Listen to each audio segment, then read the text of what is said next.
Salut à tous, le journal du foot de ce samedi 6 novembre. Lionel Messi, Ballon d'Or 2021, la rumeur enfle alors que le nom du grand vainqueur sera dévoilé le 29 novembre prochain à Paris. Un média portugais assure que le meneur de jeu du PSG remportera son 7e trophée individuel. L'international argentin forfait pour le déplacement à Bordeaux aurait bel et bien remporté ce trophée si l'on en croit cette source. On rappelle que les votes sont clos depuis quelques jours. Messi aurait même déjà été averti de sa victoire et aurait dans la foulée accordé la traditionnelle interview du vainqueur à France Football dans le plus grand secret.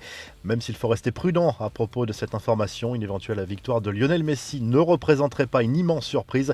La star du PSG a remporté la Copa América cet été avec l'Argentine en dominant le Brésil en finale et fait figure de favori. Lionel Messi à voir ou à revoir dans le documentaire Léo, le film diffusé vendredi soir sur RMC Sport.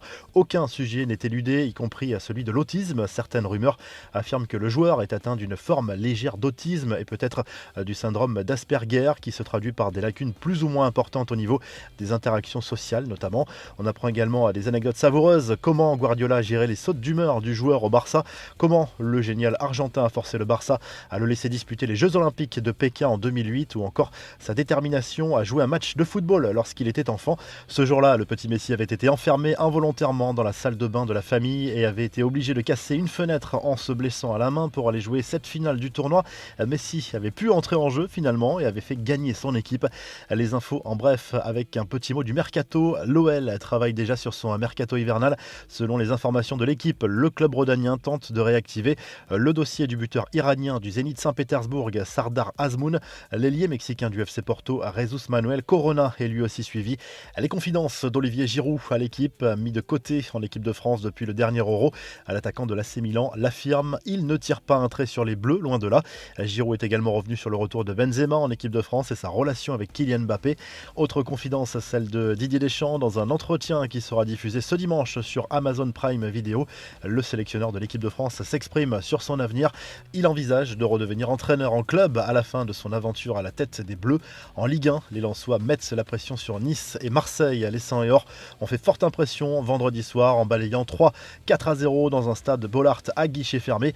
Les nordistes reprennent provisoirement la deuxième place de la Ligue 1.